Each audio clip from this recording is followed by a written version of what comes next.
sangre, libre soy.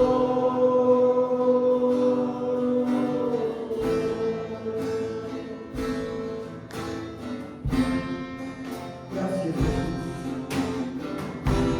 Conmigo, Señor. Mi Padre, tenemos la libertad, Jesús. Hoy queremos adorarte, Señor, y decirte que tú eres digno, Padre. Tú eres digno, Señor. Gracias, Señor.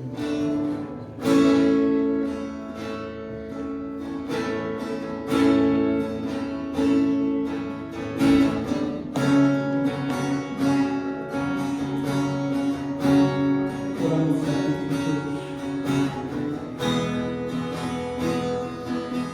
Queremos entregar, Señor, todos nuestros seres, Jesús. No tengo nada para ofrecer, nada que te pueda sorprender, solo un corazón quebrantado una y otra vez.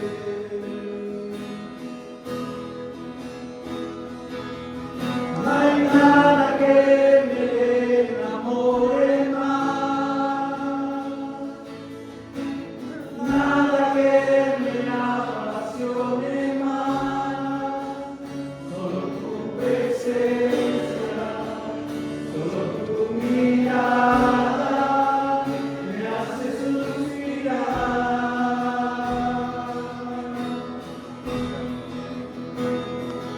Me inclino ante ti,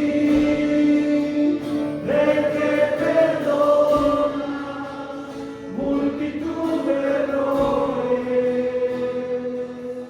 Me inclino ante ti, digno, eternamente digno, impresionante, digno, solo ante ti yo me inclino.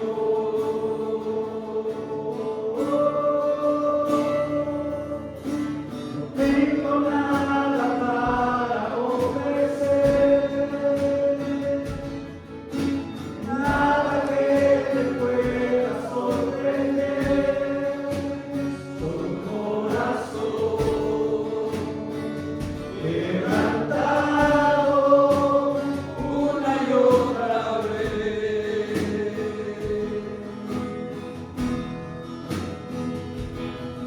No hay nada que me enamore más,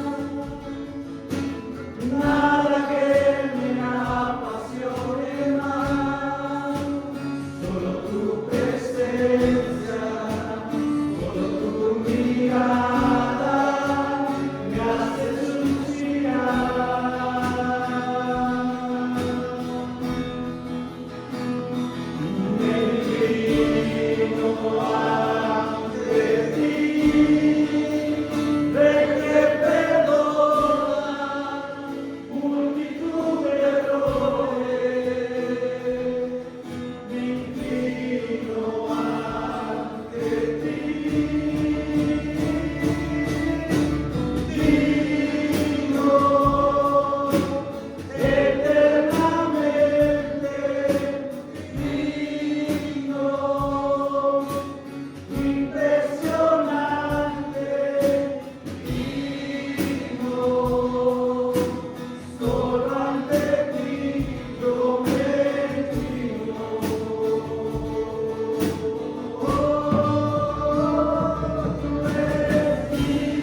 eres digno de recibir la gloria, de recibir la alabanza, Señor. Eres digno de que arrojemos nuestras coronas delante de ti, que no hay un glorioso como tú. Te alabamos en esta noche, Padre, y te bendecimos en el nombre poderoso de Jesús. Amén. ¿Por qué no le das un fuerte aplauso?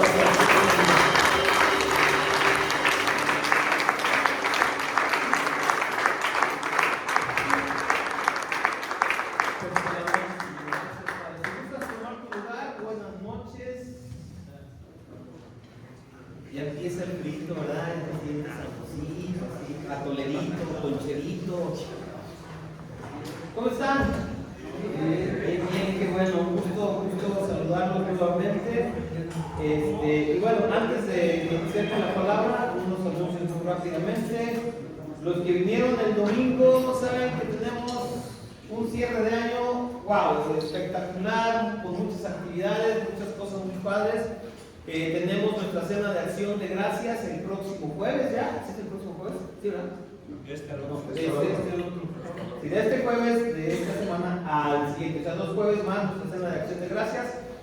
¿Cómo puedes participar tú en esta celebración con nosotros? Una modalidad es adquiriendo un menú que se hace muy rico, no es porque mi esposa esté involucrada, pero queda bien sabroso ese pavo.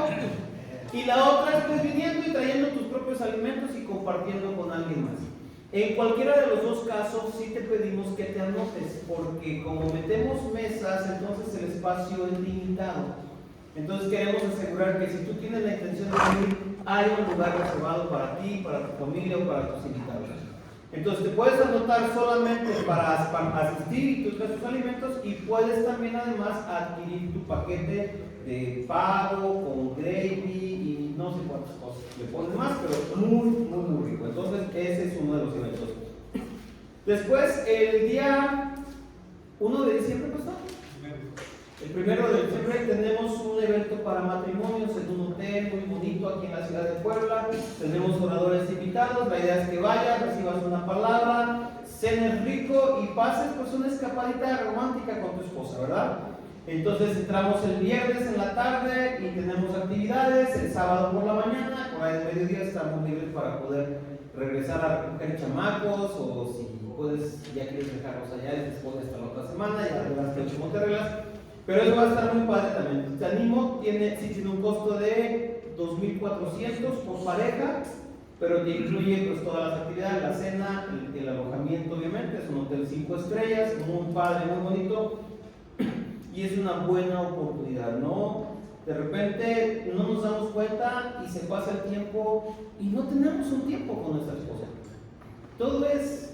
Y a veces en la chamba, ¿se acuerdan de esa película de Pedro Infante que llegaba? Y así estamos, ajetreados en la chamba, y nuestras esposas también, ¿verdad? Si están sirviendo, si trabajan, también andan igual, y no apartamos ese tiempo.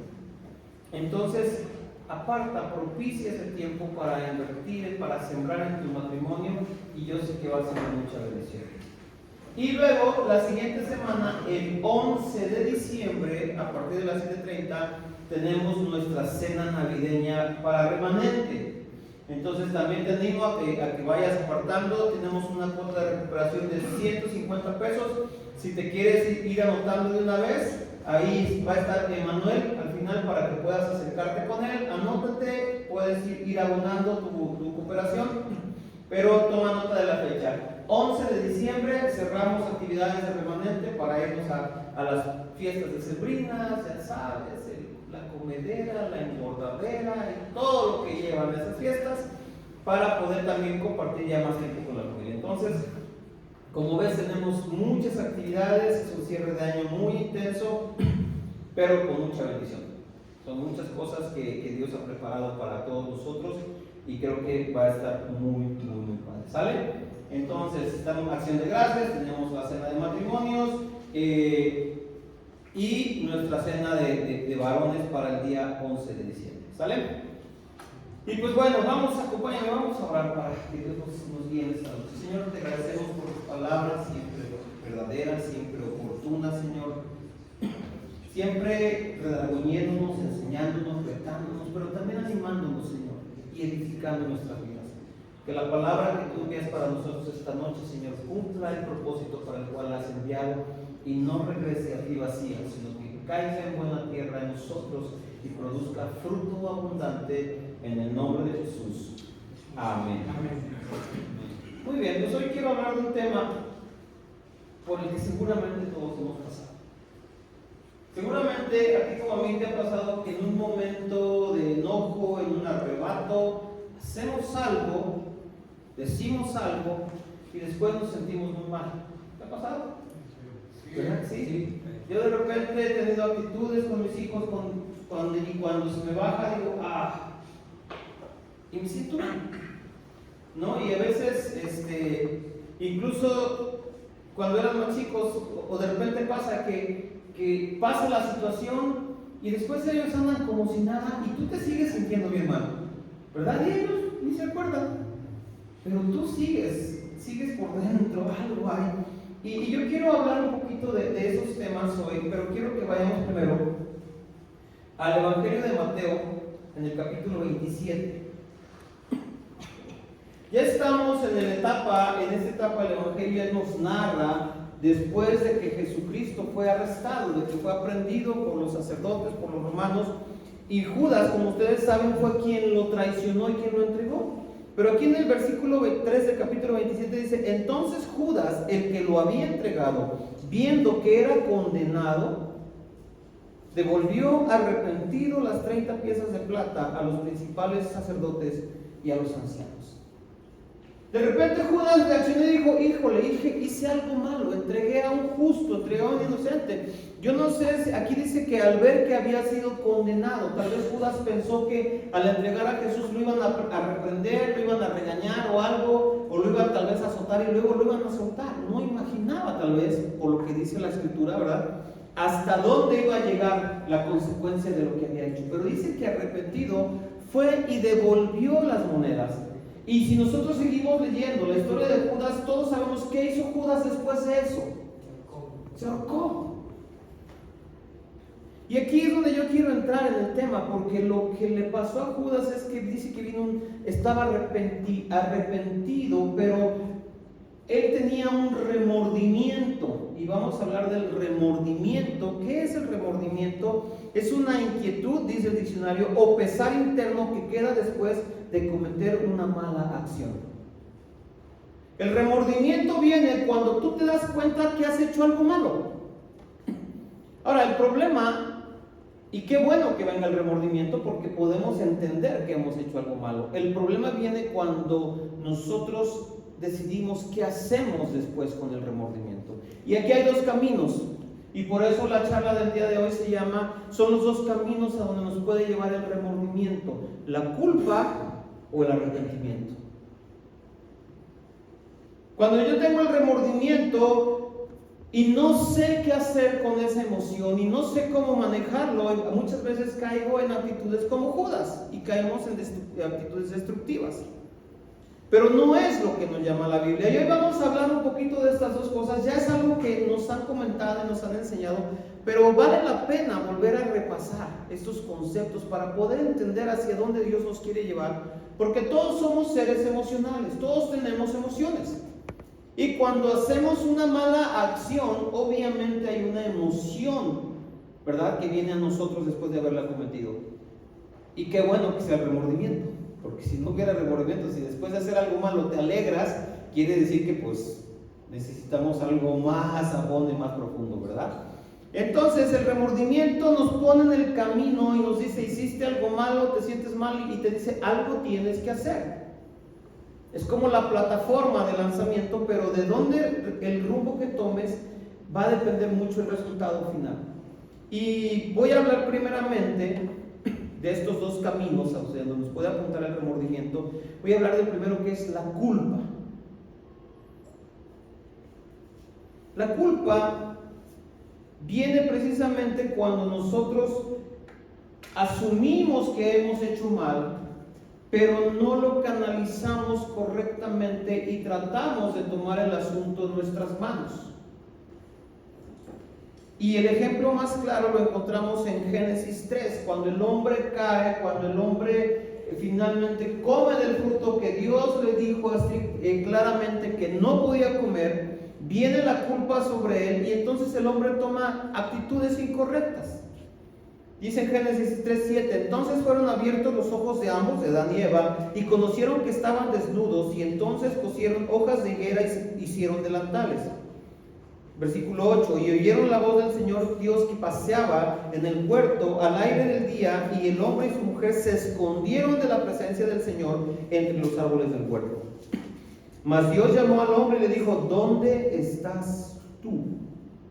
Y esa pregunta a mí, híjole, cuando estoy empezando a desviarme y agarrar monte, viene Dios y me dice, ¿dónde estás tú? ¿Te ha preguntado Dios, ¿dónde estás tú? Y de repente reacciona y dices, creo que estoy donde no debería estar, Señor, y vamos de regreso, ¿verdad?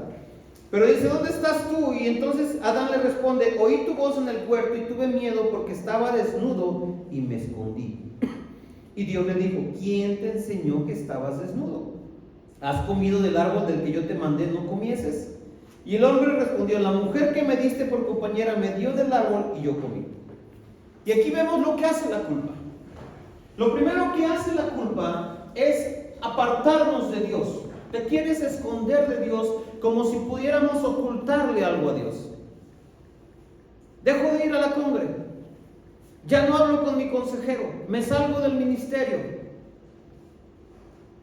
Nos apartamos, la culpa nos hace apartarnos de Dios. A veces siempre va a ser un engaño del diablo, pero a veces el sentirnos impuros nos hace apartarnos y el diablo nos hace creer que no somos dignos, que no podemos presentarnos delante de Dios.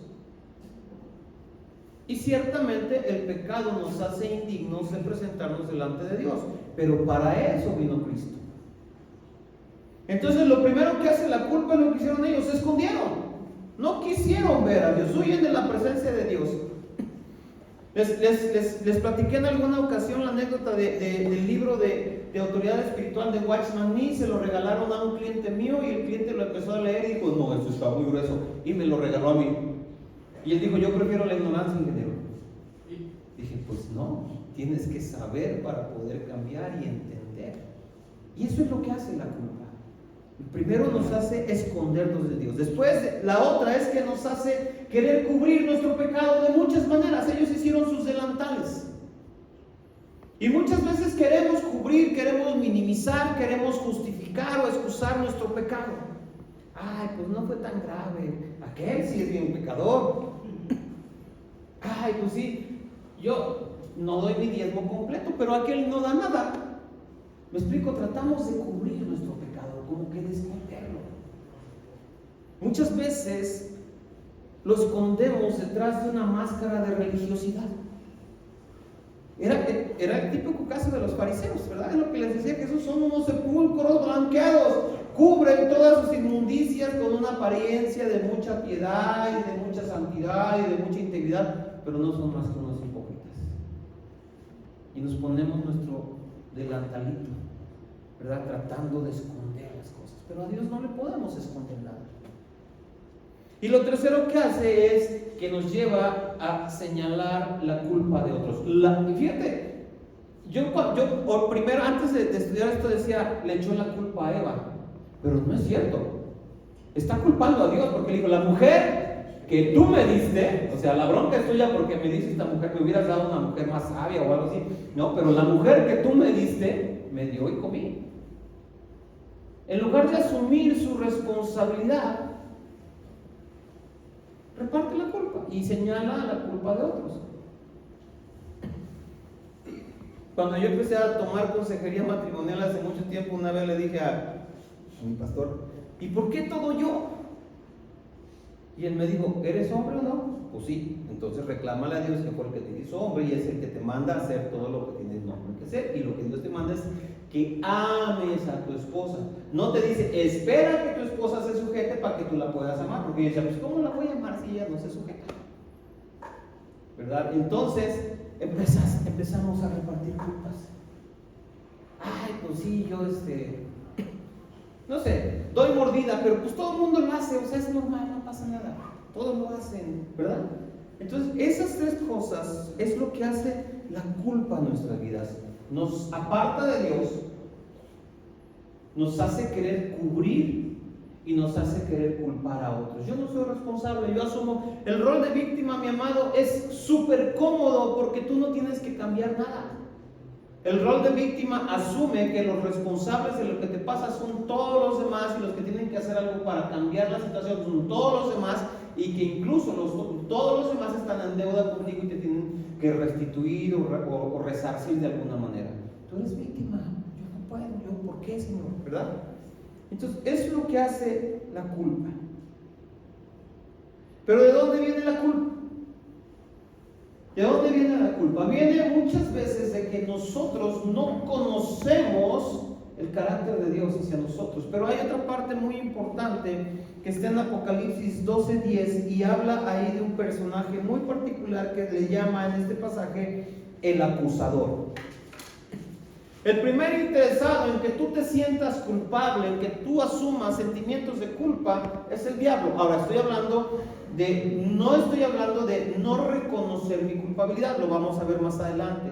Pero una cosa es que yo reconozca mi culpabilidad y otra que yo me asuma en una condición permanente de culpa o constante de culpa. Y que por consecuencia de esa culpa, lo que veíamos, yo me escondo de Dios, trato de cubrir o culpo a los demás. Y es el acusador, es el que viene a decirte, ¿sabes qué? Eso que hiciste, pues no, o sea, no va con alguien que dice creer en Cristo, esto no es para ti, mejor ni vengas, no seas hipócrita, vienes a la congre, levantas las manos y cantas y ve cómo está tu vida, mejor no vengas. Y ahí está, duro y duro y duro y duro, y ¿sabes qué? Lo peor que a veces le hacemos caso. A veces le hacemos caso. Entonces, la culpa, mi amado, no va a dar buen fruto en tu vida. El sentimiento de culpabilidad, todos somos culpables, o sea, no tenemos que buscarle mucho para reconocerlo, pero no podemos quedarnos ahí porque para eso vino Jesucristo. Él tomó sobre Él nuestras culpas, nuestra vergüenza, nuestro oprobio, todo eso que nosotros merecíamos por causa de nuestras transgresiones, cayó sobre Cristo. Y entonces cuando yo asumo culpas y me pongo en esa condición, ¿has oído la expresión, eso no tiene perdón de Dios? Es un dicho popular, pero a veces asumimos que hay cosas en la vida que Dios no podría perdonarme.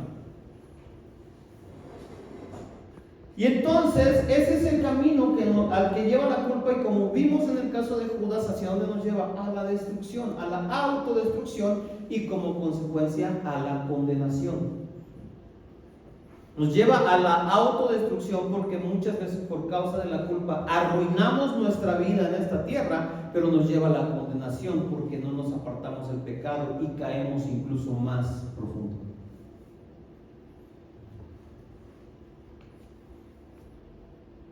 ¿Cuál es el otro camino que podemos seguir? Es el camino del arrepentimiento.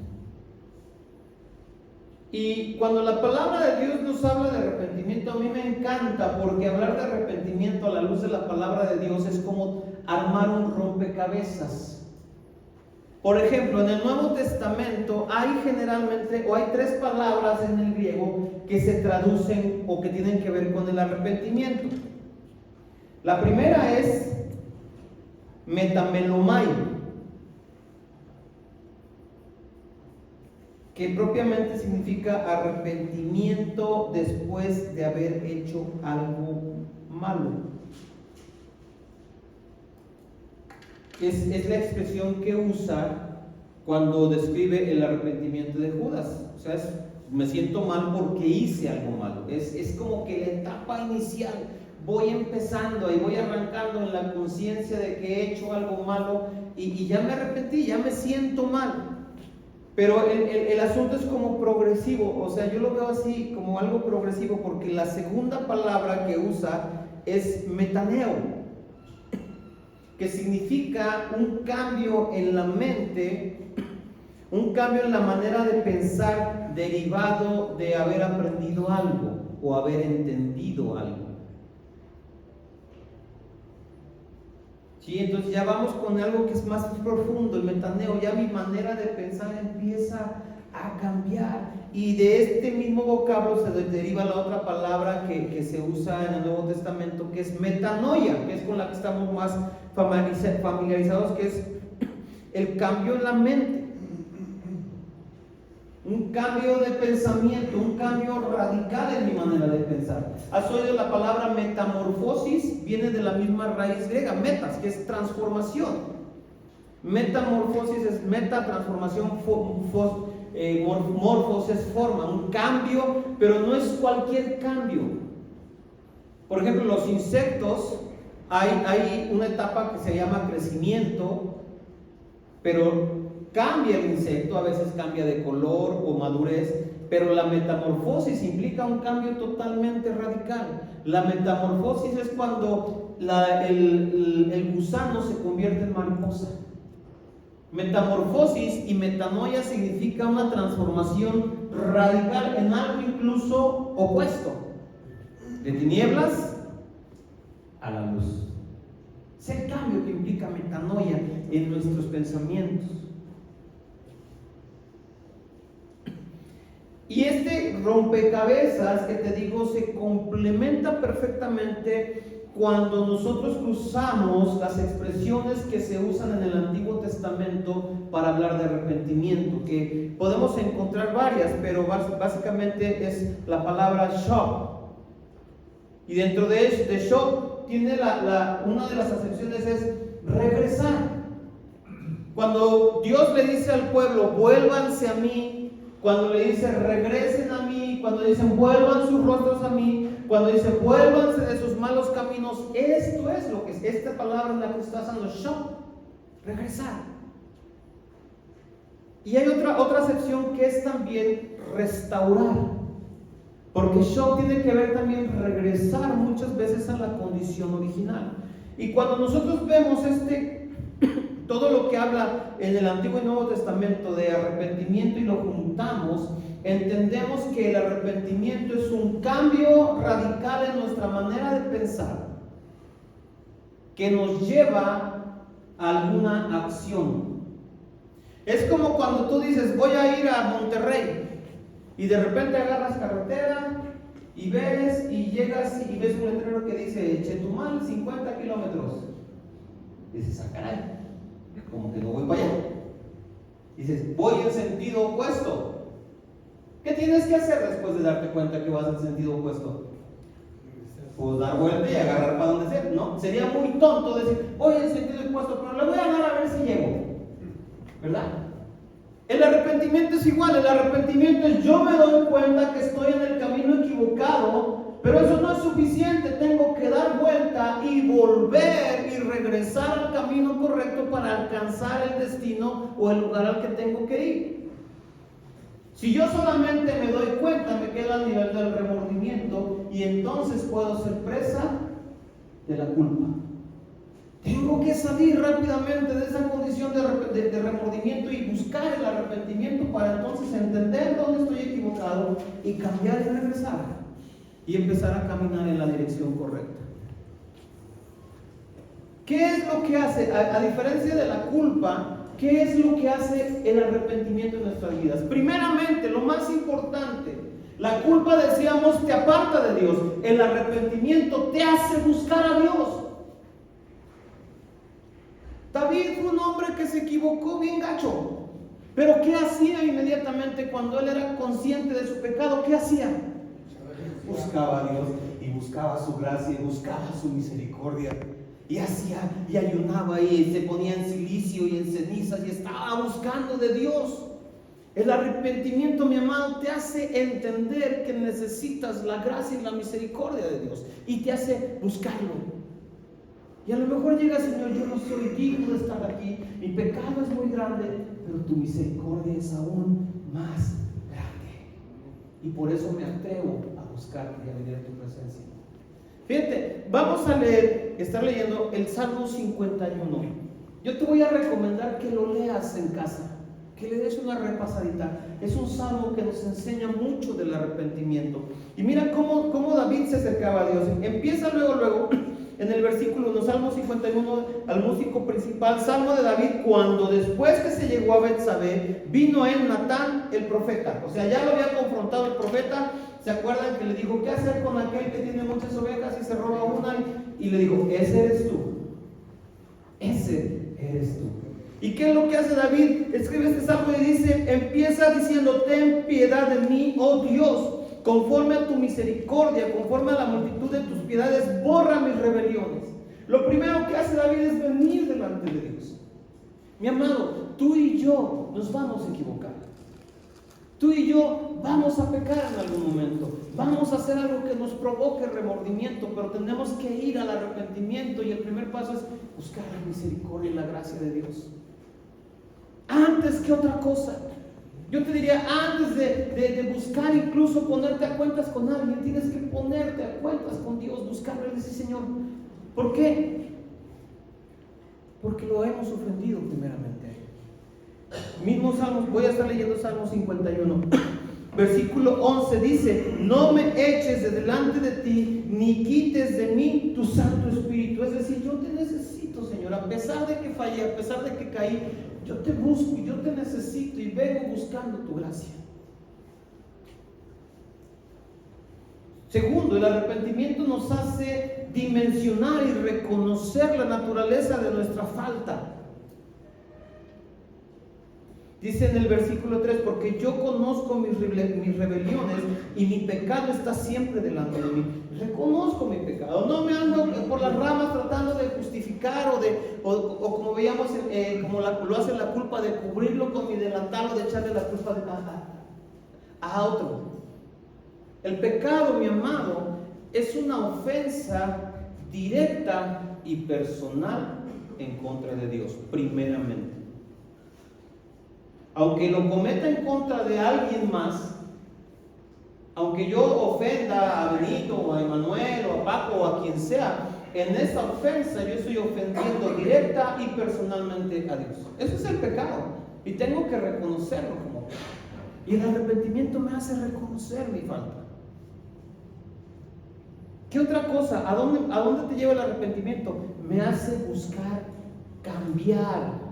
Lo que decíamos, ya lo entendí, ya cambió mi pensamiento, ahora tengo que tomar acciones y tengo que redireccionarme y empezar a caminar, tengo que empezar a cambiar. Fíjate, Salmo 51, versículo 2, lávame más y más de mi maldad y límpiame de mi pecado. Versículo 7, purifícame con hisopo y seré limpio, lávame y seré más blanco que la nieve. El versículo 10, crea en mí, oh Dios, un corazón limpio y renueva un espíritu recto delante de mí. En otras palabras, Señor, ya no quiero ser como soy, tienes que cambiarme, necesito que me cambies porque me arrepiento de todo lo que he hecho. Necesito ser cambiado, necesito ser cambiado y lo reconozco y lo busco. ¿Qué otra cosa? ¿Qué otra cosa me hace? ¿A qué otra cosa me lleva el arrepentimiento? Me hace buscar restituir. Dice, porque, versículo 16, porque no quieres sacrificio, que yo lo daría. Que yo lo daría. Es decir, si tú me demandas, Señor, sacrificio para poder restituir lo que hice, yo lo haría, estoy dispuesto a restituir. Si yo me transo a Manuel, no, ay, perdóname, Manuel, te trancé 500 baros, pero era para completar para mi cena de matrimonios. Pues sí, ya vine, ya lo conocí, ya te la era por cobrar. Mira, ahí te van 100, dame chance, te voy pagando poco a poco. O ahí están los 500. O ahí están los 500 y 100 más para empezar. No sé, pero tenemos que restituir. Mi amado, no retengas nada que no es tuyo. A veces retenemos cosas que no, y la Biblia nos habla de que dice que a quien le retenga sus pecados le serán retenidos. No retengas nada que no sea tuyo, sea una emoción, sea un bien, sea algo, lo que sea. Ay, pues sí, me prestó un libro y no se lo regresé, pero ya ni se acuerda ni me ha dicho nada. ¿Sabes qué? Ven y entrégale, ¿sabes qué? Perdóname, tengo este libro desde hace 5 años y lo peor es que ni lo he leído, pero te lo regreso. Restituir. Mis amados, yo reconozco que tengo mucho que restituir a mi esposa. Hace algunos años Dios me confrontó muy fuerte. Mi esposa tuvo una infancia complicada y su papá fue una figura polémica, por así decirlo, en su vida. He entendido muchas cosas después, Dios le ha sanado y le ha restaurado. Pero en un momento a mí Dios me confrontó y diciéndome: yo quiero que tú sanes las heridas que hay en el corazón de tu esposa causadas por su papá, y lo que tú has hecho es hacerlas más grandes.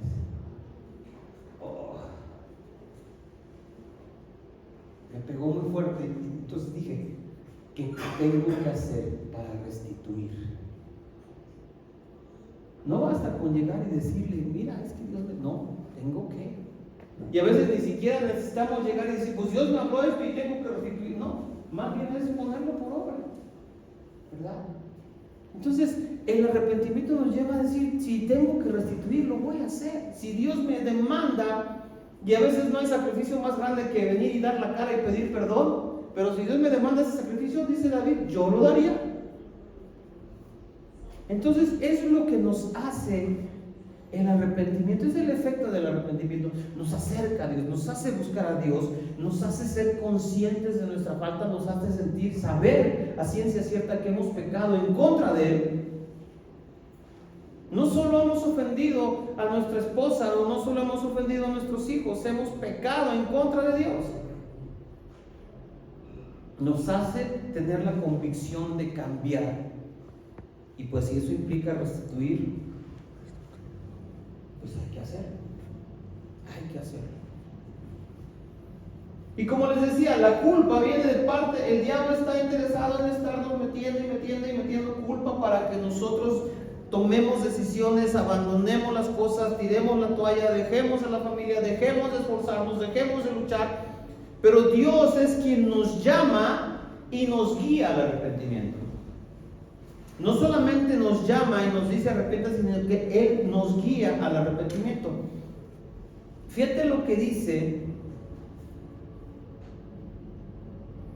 en Segunda de Pedro, capítulo 3, versículo 9.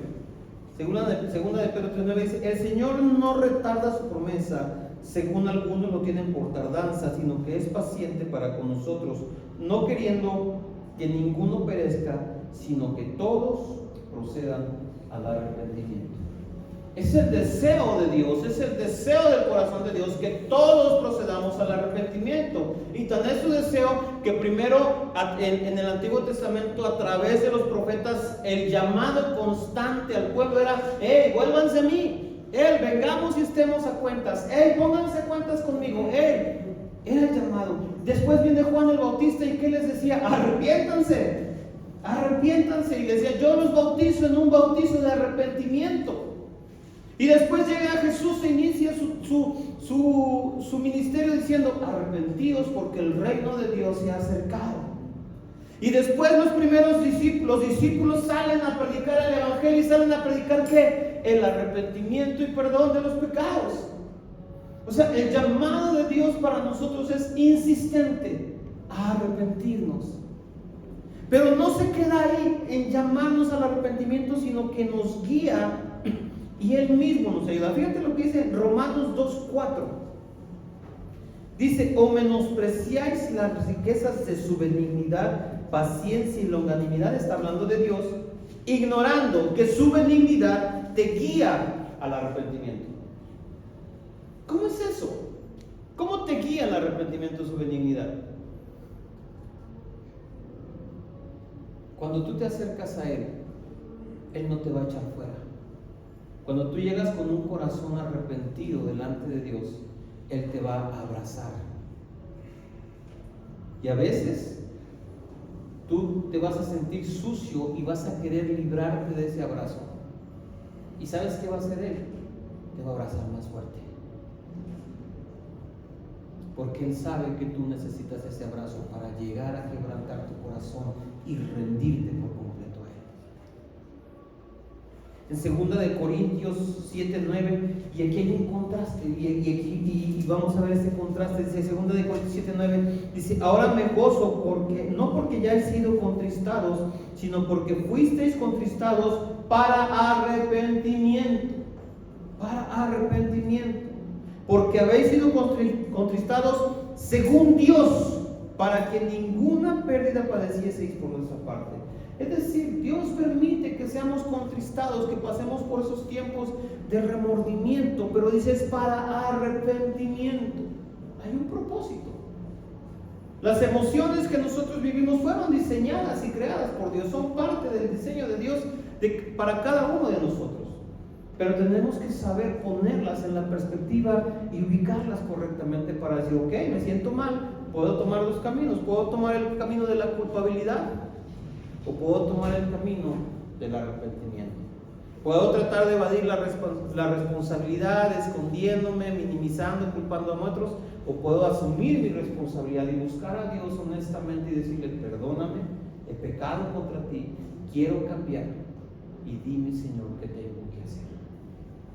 Son los dos caminos que tenemos por delante, mi amor. Tú y yo no somos perfectos.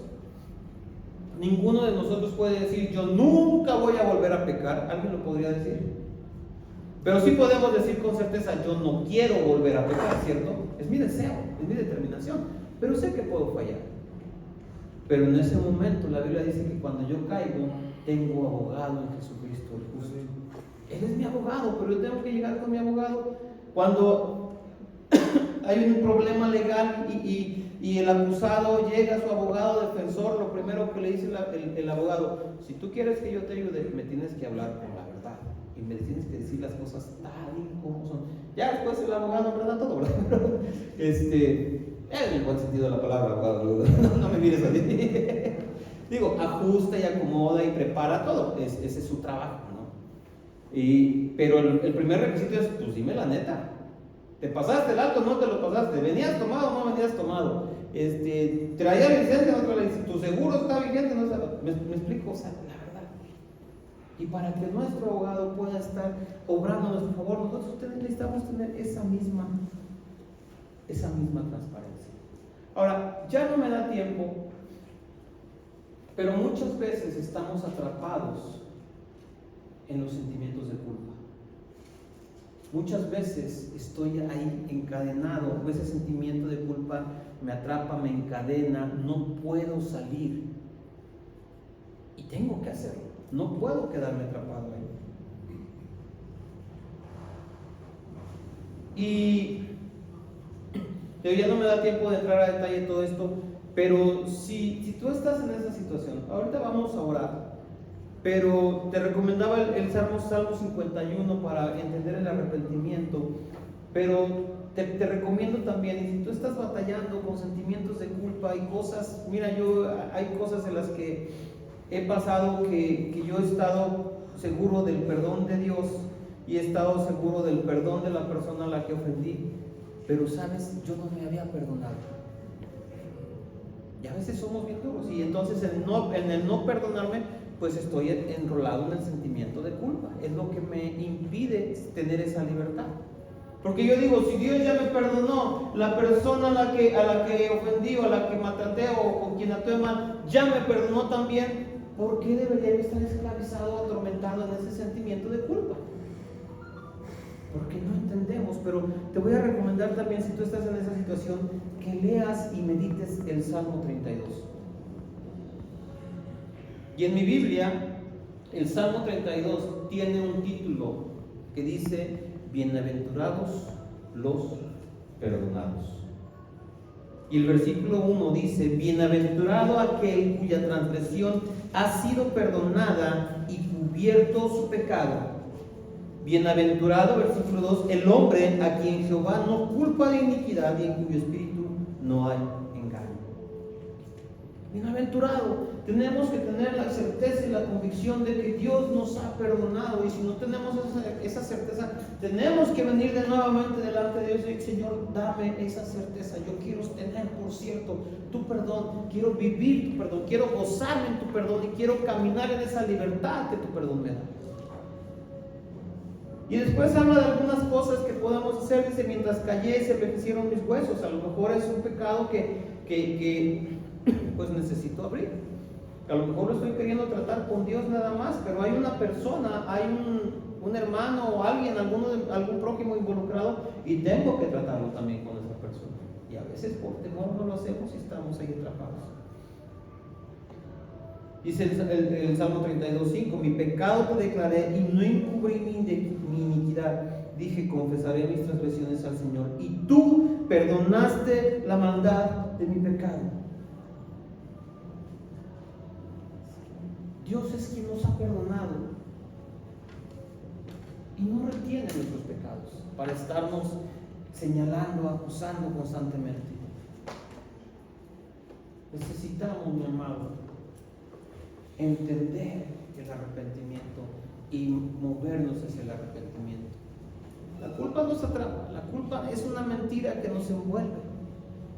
¿Te has dado cuenta que muchas veces es más fácil enredarse en las mentiras que abrazar la verdad? Ve el mundo cómo está. Es mucho más fácil, y para el mundo es mucho más fácil enredarse en la mentira de la identidad de género y que si son no sé cuántos LGBTQ, no sé qué, YZ, pico radio al cuadrado y no sé cuántas cosas más, que abrazar la verdad. Varón y hembra los creó. Porque abrazar la verdad implica una responsabilidad, implica un compromiso. Mientras pues si tú te sientes pollo, pues percíbete como pollo, no hay problema. ¿Quieres maicito? Te doy tu maicito, ¿verdad? Y hoy en día, yo creo que siempre ha sido eso, es más fácil enredarse en las mentiras que abrazar la verdad. Y es más fácil enredarse en la mentira de la culpabilidad, de la autocondenación, que abrazar la responsabilidad del perdón de Dios y asumir el compromiso que representa el haber sido perdonados, rescatados, restituidos, restaurados por Dios. Pero Dios nos ha llamado a arrepentirnos. A eso vino Jesucristo, a llamarnos al arrepentimiento, y para que por medio del arrepentimiento y su sacrificio en la cruz nosotros podamos tener la salvación. Vamos a ponernos de pie, por favor. Si me ayudas, por favor. Espérame.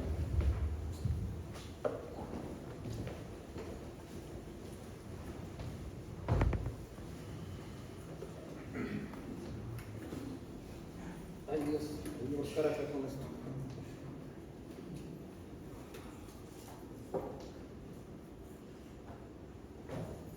¿Cómo es?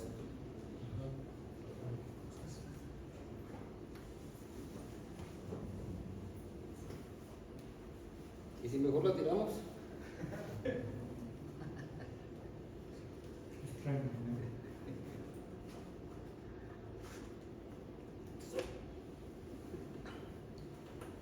No te tocas hasta arriba.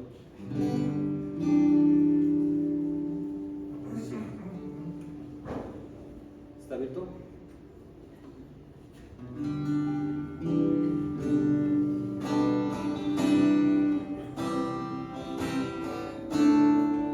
Y ahorita que estaba hablando de este tema, me vino a la mente una canción que habla precisamente de que necesitamos ser renovados por Dios. Una canción viejita, pero te invito a que la podamos escuchar, si la conoces, que la podamos cantar juntos. Pero que si no te sale la letra, puedes seguir la canción de todos modos, hagas de las palabras una oración que le diga al Señor: renuévame,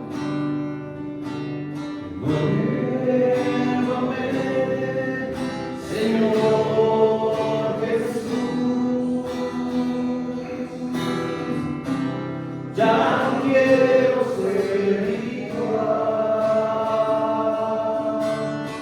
Renuévame, Señor Jesús,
nos arrepentimos, todo nuestro corazón, Señor, de todas aquellas cosas que no están en orden delante de ti. Te pedimos que tú examines nuestros corazones, Señor, y nos hagas ver en dónde estamos desviados, en dónde, Señor, no estamos obedeciendo, y guíanos a ese arrepentimiento, Señor, que nos acerque a ti, ese arrepentimiento genuino que nos haga buscarte y clamar por tu gracia y tu misericordia, Señor, ese arrepentimiento genuino que nos haga reconocer nuestras faltas sin pretextos, sin justificaciones, sin argumentos, Señor, reconociendo que hemos pecado contra ti y solo contra ti, Señor. Buscamos ese arrepentimiento que nos mueva a cambiar y a ser transformados y a ser cambiados, Señor, y a buscar en todo momento que tú hagas de nosotros una nueva criatura, que nos renueves, que nos transformes, que nos cambies y que nos hagas cada día más a tu imagen y semejanza, Señor. Queremos ser transformados por ti, Señor,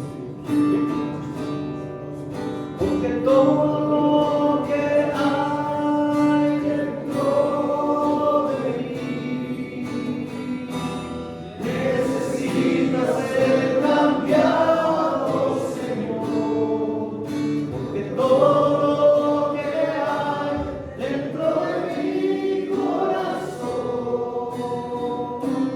necesita más de ti, necesita más de ti, necesita más de ti.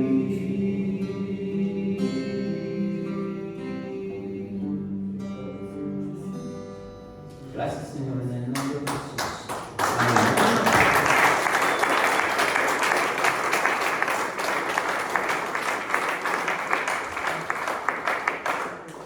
Pues vamos a dar también gracias por los alimentos y por este tiempo, Señor. Gracias por tus bendiciones. Gracias por estos alimentos que vamos a compartir, este tiempo de convivencia. Te pedimos también, Señor, que bendigas la provisión de cada hogar, de cada familia, de los que estamos reunidos aquí o por las redes sociales, Señor. Que tu bendición nos alcance en todo momento. Gracias, Señor, por todo lo bueno que tú eres con nosotros. En el nombre de Jesús. Amén. Pues que tengan muy buena noche. Nos saludamos allá abajo.